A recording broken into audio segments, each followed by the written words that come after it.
फोटा है कि नहीं आवे ये थोड़ा काम रियो तो आवे ये थोड़ा व्यवस्थित रियो तो फोटा आवे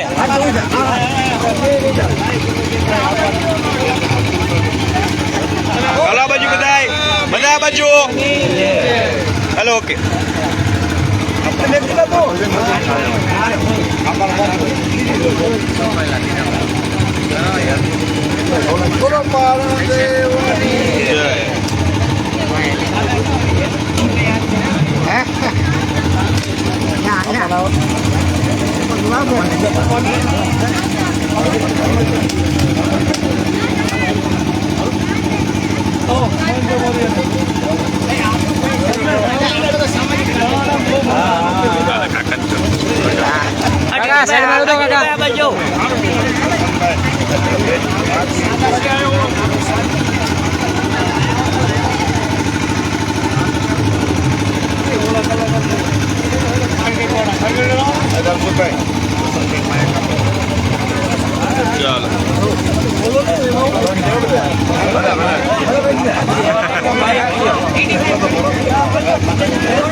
હવે બધાનું સન્માન થઈ ગયું છે. બધા શાંતિથી બેસો. આપણે ધુવાદાર વસંતભાઈ ચાવડા અને વિડીયો આપણે જોઈશું, પણ આજે આપણે રૂબરૂ સાંભળવાના. એટલે વસંતભાઈ ચાવડા વિનંતી કરીએ.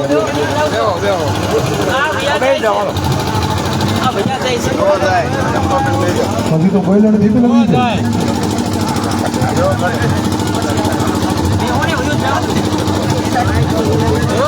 બોલવાની તમારે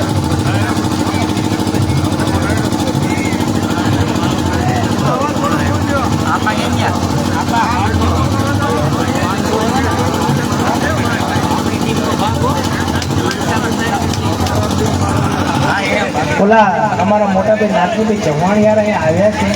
આ બાજુ આવો ના ભલે ભલે અહીંયા આવો આવો એટલે ખોરાક નો હારા લખી રહ્યું.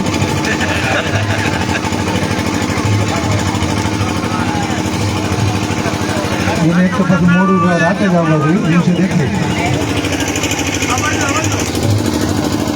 સાદા મને આવી સાદા મને રહ્યા છે.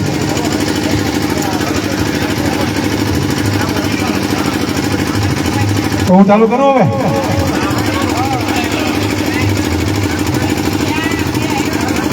રમેશ એનું થોડુંક બોલી લો, પછી તમે બોલી લો. સૌથી પહેલા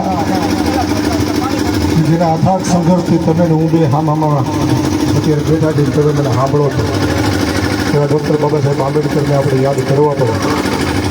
અને એનો જે આપણે નારો લગાવીએ જય ભીમ, તમારા બધી માટે એ નારો હશે, પણ અમારા માટે એ ઉર્જાવાળો શબ્દ છે કે અમે જય ભીમ કહો તો અમને થોડું શેર લો એ વધે. વાગ્યા છે રાતના 9:30, પણ હવે હુતાવે જગાડી જઈએ એવો નારો થઈ જાય. અને માવું તમારા માટે ખાસ કહી દઉં કે બાબા સાહેબ આંબેડકરે જેમ હમણાં ભાઈએ વાત કરી એમ ગર્ભમાં બાળક હોય ત્યારથી સવલતો આપી દીધી છે, અને સૌથી જાડી તમને જ દીધી. કેમ કે હવે તો ખેતરમાં બાગ પડે ને ભાઈ લગે હું કંઈ નહીં કર્યું, પેલા પૈસા દે પેલા નતા મળતા એમ આપણે દેવડે. એટલે જે બી બોલું તો જોરથી બોલજો, પાછો બીજી વાર બોલાવે. જય ભીમ તું બોલજો ખાલી જોરથી. ભાઈ જેવા મારો વખાણ કરે ને હું શું નહીં, એટલે એ વાત હાવ ખોટી જાય. એટલે મને મારા વિશે એવું વિચારવું નહીં કે હું જુવાદાર માણસ છું ને હેરાન. પણ હા, મને છે ને પ્રોફેશનલ બોલીઓ બોલતા નથી આવડતી. હું જેવો હોય ને એવો કહું.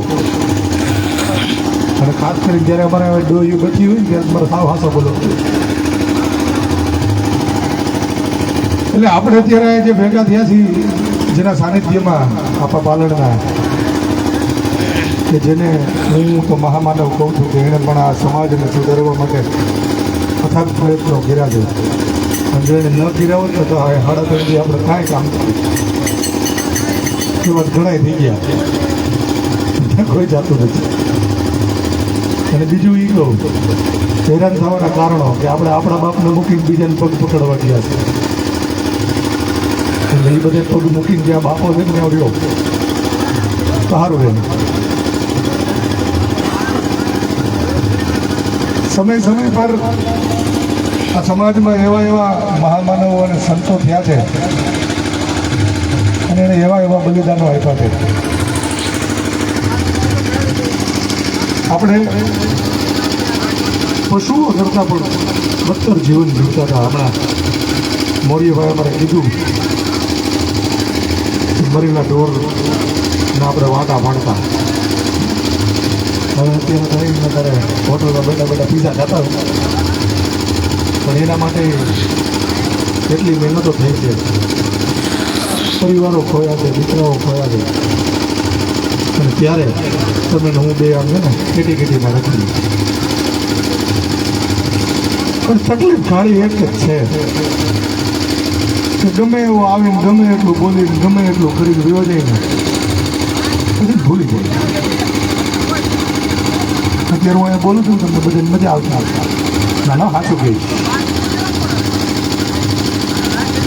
પણ હમણાં હવારમાં ઇનવી જ રહી છે. કોને ખબર હાજે હું સાંભળું છું અને હું થયું હતું આખરે મેળામાં મજા આવી ને. ખાસ કરીને ઓલી બાજુ જે ઝાડવામાં લાઇટું નથી ને એ લોકો બીજા આવ્યા જ મારી પાસે કે વસંતભાઈ પહેલી વાર લાઇટ છે એટલા વર્ષ નહોતું. હું તો અહીંયા આવીને ખાલી ઝઘડવાનું જ કામ કર્યું. બાકી જેટલા જાય ને બધા અમે સમિતિ ભેગા થઈ ગયા. એની સમિતિ વિના પછી મેં કાંઈ કર્યું જ નથી. આખું કામ સમિતિ જ થયું. બધાને કામ કરવું જ હતું પણ કરાવવા વાળો હતો. મેં આવીને ઝઘડા બીજા દોડવા અને આમને જો આવેલું ને તો 5 વર્ષમાં આ જગ્યાનો નકશો ફરી જાય. એટલે કહેવાનું એ થાય છે અમારા દીદી સાહેબે હમણાં વિક્રમ સાહેબની જગ્યામાં બેઠા હતા ને ત્યારે બોલવાનો મોકો મળ્યો ને કીધું કે જીવતા છે ને ત્યાં સુધી સાથ આપો. મેરા પછી તો એને મોટી લાઈન થાય. વાતે હતી 6 ડિસેમ્બર 1956માં જ્યારે ડૉક્ટર બાબા સાહેબ આંબેડકર ગયા ને ત્યારે આખા દેશના પીડિત શોષિત દલિત વર્ગના લોકો રોયા હતા. પણ જ્યારે જીવતા હતા ને ત્યારે એને ખાણા વાળતા દેખાતા હતા. હમણાં ભાઈ વાત કરી કે મારા ભણેલા ગણેલા મને ભેગો દીધો એટલે જીવતા જાણ્યા ને પછી વાયણે ચોખા ચડાવી પાણી રેડી માનતાઓ કરી તે અમે આ તમારી આટલું મહેનત કરી તો કાં જતો અમને સપોર્ટ કરવા મીડિયા આયા અત્યારે આજે સુવિધા મળી મારા ઘરની જગ્યા આ 10 કિલોમીટરની આવી 15 મિનિટ બેઠો છું. બાકી કામ થતો નહીં હોય. કહેવાનું એ છે કે અમે તો અમારા ફરજ પ્રમાણે સમાજ માટે જે થાય છે કામ કરીએ છીએ અને અમે એટલા માટે કરીએ છીએ કે અમે આ મહામાનવોને વાંચ્યા. તમે એના સંઘર્ષને અનુભવ્યા. ભાઈ જ્યારે બેઠા ગાતા હતા ને ત્યારે 2-3 વાર રોવાઈ ગયો. તમને કોઈને રોવા નહીં કેમ કે તમને તો ભાઈ છે તમને ખાલી મજા આવે સાંભળવાની.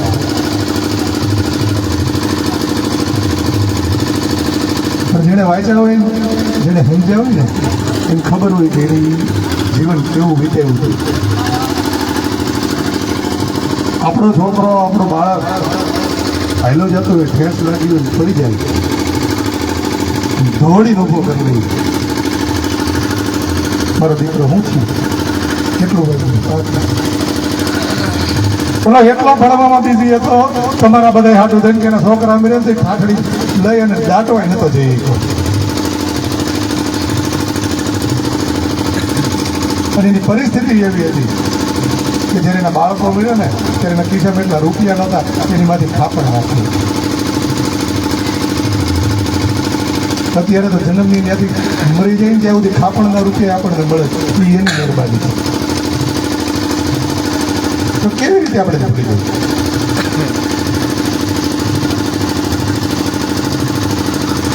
બોલાય પણ ના એ કાંઈ નહીં. મને તો માતાજીની દયાથી એ સરસ મજાનું ઘર છે, છોકરાના ઘરે 2 છોકરા છે, દીકરાને સારી એવી નોકરી છે. અને હમણાં તમારા છોકરાની છોકરી પોલીસમાં પાસ થઈ છે, ચાવણમાનની માનતા ચડાવવા જવાના. હવે માનતા ચડાવવા જવા અને મંદિરમાં ગરવા હતું ઓલો ભાઈ જતો ત્યારે તમે મૂર્તિ ઉપાડી. ખોટી વાત છે. 1932માં જો મારી ભૂલ ન થતી હોય તો કાલારામ મંદિર, એ મંદિરની અંદર ગરવા એને કઈ એટલી બધી ન્યાય એને ખાઈ નથી પડી, એને ખબર જ હતી કે અંદર હું છે. પણ આ તો તમે બધા સોંટ્યા હતા ને કે મંદિરમાં જવું, મંદિરમાં જવું, મંદિરમાં જવું, હાલ આને મંદિર દેખાડી દઉં આની અંદર હું છે.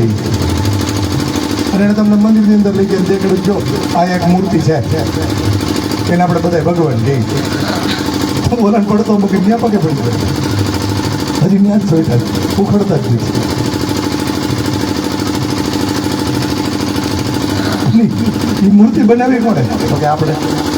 એને મંદિરમાં બેહાડી કોણે? તો કે આપણે. પ્રાણ પ્રતિષ્ઠા પૂરી કોણે? તો કે આપણે. મૂર્તિ પ્રાણ પૂરાતા હોય કે મંદિરની બહાર નીકળો નહીં. મૂર્તિ આપણે બનાવી, મંદિર આપણે બનાવી, મંદિરમાં મૂર્તિ આપણે બનાવી, અને પછી એની માટે ભીખ માંગી કે માં ભેળિયાવાળી મારી હવનું સારું કરે, અને શરૂઆત મારથી કરી મને કંઈક દે, એટલે એ ન દે. બાકી હવે હું બોલું છું કડવો લાગી, પણ હાવ હાથો કરું. આટલા વર્ષથી ઘરમાં ગોખલો કર્યો, ગોખલામ ગણે બે પૂજા જ રાખી ગણે તો કે હવના હારા કામ કરે. કેટલાક કિલો રળવાડ આપણે જ જવું પડે. આ એ જ જગ્યા છે દીદી, તમને યાદ હોય તો આપણે ઓલા પિક્ચરો બતાવ્યા હતા ત્યારે અહીંયા બીજી જગ્યાએ ઓલા કંઈક બુજુર્ગ ગૌશાળા કેવું કંઈક હતું, અને ત્યારે એ લોકોએ ભજનનો પ્રોગ્રામ રાખ્યો. અને એ ભજનમાં ભાઈ એને સૌથી પહેલાં સરસ્વતી અને ગણપતિનું બેહાડ્યા. ધોવામથી આવી એમને માઇક લીધું. પછી મેં પૂછ્યું ભાઈ હમણાં જે ગાતા હતા સૂર્યદીજીઓ માતા સરસ્વતી ગણપતિ દીજીઓ જ્ઞાન, આ બે ભણવા નહીં?